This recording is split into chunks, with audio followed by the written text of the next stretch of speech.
Olá, tudo bem? Eu sou Clarissa De Franco e você está no canal Orbe dos Sonhos.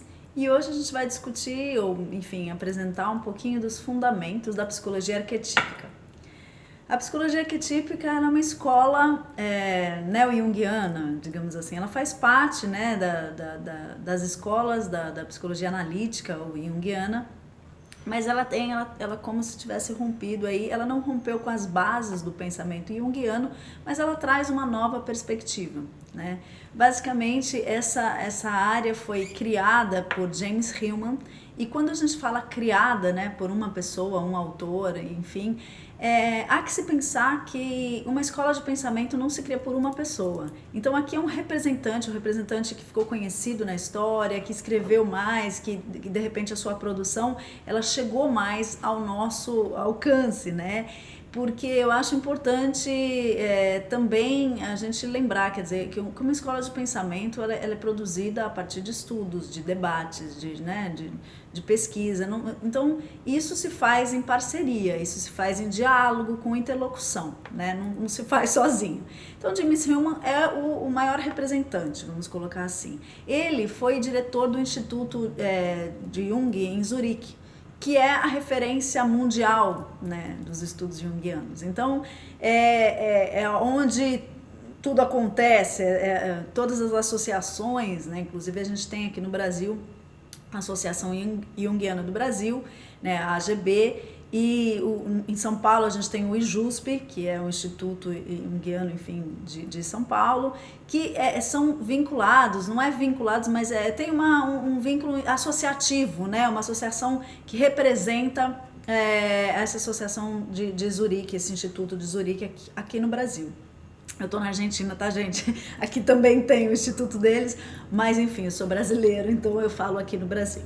Bom, vamos lá. Então, é importante pensar que nas escolas junguianas, né, a gente é dividido normalmente em 3 linhas. A gente tem aí a escola clássica, né, que trabalha com os conceitos principais. E aí os conceitos principais que eu digo, enfim, ego, self, né, persona, sombra, ânimos, ânima, arquétipos, inconsciente coletivo, todos esses princípios, né, junguianos, e essa perspectiva, que, por exemplo, a gente pode citar a Marie-Louise von Franz e o Erich Neumann, que são estudiosos incríveis, né? Incríveis, fantásticos. Amo a Marie-Louise von Franz. Ela traz uma perspectiva assim de muito rica no estudo dos arquétipos, no conto de fadas, mitologia, enfim, é uma delícia de ler, né? E então essa perspectiva clássica está muito bem representada aí, né? A gente tem toda uma escola ligada a isso. A gente tem a perspectiva desenvolvimentista, a escola desenvolvimentista, que ela tem influência da psicanálise, trabalha as linhas do desenvolvimento. É uma escola que ficou desenvolvida e mais forte em Londres, né, na Inglaterra. Eu não tenho muito contato, nunca li, não é meu campo, então vou citar aqui os nomes dos alguns autores importantes, como Michel Fordham e Mário Jacobi. Como eu disse, eu não conheço esses autores, né, numa próxima a gente pode até conversar e vou me aprofundar mais, mas não são autores com os quais eu trabalho. E aí a gente tem a escola arquetípica, a psicologia arquetípica, que ela seria essa terceira linha aí. A psicologia arquetípica, como eu disse, tem como maior representante o James Hillman.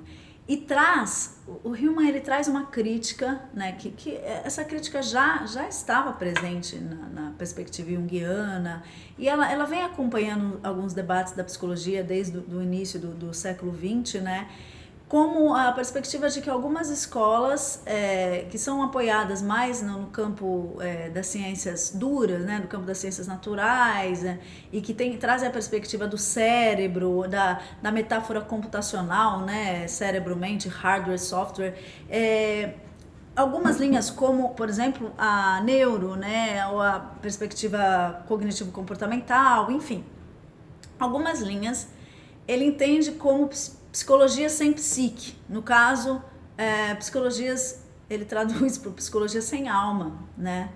Esse é um ponto importante, é uma crítica dura e forte do Hillman, né? Mas é um eixo do trabalho dele, porque ele traz a alma para o centro da perspectiva da psicologia arquetípica. A alma se torna o local por excelência, o espaço por excelência que vai ser visitado, né? E como que a gente visita essa alma? Como que a gente chega até ela e observa? A gente observa a alma através dos processos da imaginação, segundo Hillman, né? Esses processos da imaginação, então, podem ser observados por meios simbólicos, imagéticos, né? Por metafóricos, arquetípicos. Então, ele fala que a psique ela é composta por uma pluralidade de arquétipos, né? E ele chama de também um politeísmo, né? Uma pluralidade de deuses que nós temos internamente, ou seja, deuses e deuses, perdão. E que com isso, essas possibilidades imagéticas, simbólicas, que vêm do inconsciente coletivo e, claro, são atualizadas nas nossas experiências de vida, a gente tem essa perspectiva de redirecionar uma narrativa, por exemplo, que está doente. Ele até fala, o que as almas buscam? As almas buscam ficções que curem. Porque isso é tão lindo, né? Ele fala assim, olha, a gente tem, a alma tem uma base, ele propôs, né, uma base poética da psique, né? Ele fala que a psique tem essa base poética, e com isso, o que acontece? Às vezes a gente está doente. O que seria essa doença? Seria uma estagnação, né, de um conceito, um símbolo, uma história, uma narrativa, uma imagem, ou seja, uma imagem que não flui, que não tem dinamismo, que não consegue se transformar, que não consegue se individuar, né? Dentro do processo de individuação, tá ali, criou-se um complexo, né? Que é um campo energético que tá ali grudando um monte de temas e não consegue sair do lugar, né? Esse emaranhado, né, dos complexos, esse emaranhado psíquico, de energia psíquica, para a psicologia arquetípica, pode ser curado a partir da possibilidade imagética, né? A partir da imagem, a partir da narrativa. Então, como é que a gente faz para promover essa cura? Na verdade, a proposta da psicologia arquetípica, ela é explorar essas imagens, ao ponto que essas imagens elas vão mostrando outras possibilidades, e não somente aquela que está ali se apresentando. Porque o legal de um símbolo é que ele é polissêmico. Então ele tem múltiplas possibilidades de significados e de sentidos. E como a psicologia junguiana trabalha com opostos, né, que não seriam exatamente opostos, mas seriam polos complementares, energéticos, né? Persona e sombra, que quer dizer que um está aqui no mundo exterior e o outro está lá no inconsciente coletivo, né, pessoal e coletivo, né? Ou seja, eles estão ali em polos opostos, representam coisas opostas, mas estão conectados, estão ligados, têm um funcionamento que um equilibra ou desequilibra o outro. Essa perspectiva, que é junguiana, da escola clássica, ela dentro da psicologia arquetípica, ela tem um significado atualizado, porque às vezes um símbolo que está num polo, e isso está causando uma enfermidade, porque não consegue sair daquele polo, uma enfermidade psíquica no sentido de um não dinamismo, uma estagnação, um circuito ali que fica rodando em torno do próprio rabo, sabe? Em si mesmo, e não consegue achar possibilidades, caminhos, né, narrativos, metafóricos, simbólicos, que expandam. De repente, justamente, a psicologia arquetípica fala, olha, a imagem, a exploração dessa imagem, essa base poética da alma, esse politeísmo de deuses, essa pluralidade de arquétipos que temos dentro da gente, faz com que esses significados possam ser revisados, reformulados, transformados. Então ele trabalha com essa perspectiva poética. Eu acho uma lindeza essa maneira de enxergar a psicologia, a alma, a psique, eu acho uma graça, né? Ele fala da psicologia da alma baseada em uma psicologia da imagem, né? Nesse sentido que eu falei, como a imagem vai amplificando possibilidades de significado, né? E ele fala dessa base poética da mente e fala que essa base poética pode ser observada a partir dos processos de imaginação.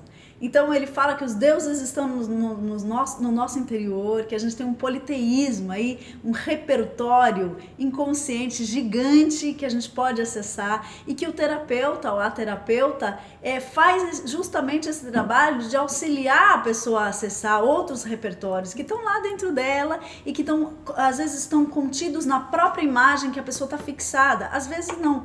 Essa é a proposta, quer dizer, esses repertórios estão ali, a própria imagem que a pessoa está trazendo, na qual ela está presa, contém a chave, né? Se vai sendo explorada, contém a chave para outros caminhos, outras saídas terapêuticas, outras saídas simbólicas mesmo, outras saídas de significado. Então ele fala da criação da alma. A criação da alma seria isso, né? Explorar a imagem até que se crie um novo significado. Bom, basicamente, né? Eu estou falando aqui em linhas gerais, eu preciso desligar pelo tempo. Espero que tenha dado para compreender um sentido geral. A gente tem o LAPA aqui no Brasil, que é o Laboratório de Psicologia Arquetípica. A gente tem nomes como Gustavo Barcelos, Marcos Quintais, gente linda trabalhando com a psicologia arquetípica. E eu estou entrando nessa área também e buscando caminhos de diálogo. Então, quem quiser conversar, clarissadefranco@hotmail.com. Estou formando agora o grupo de estudos e quem tiver interesse é só se comunicar. Um beijo, obrigada!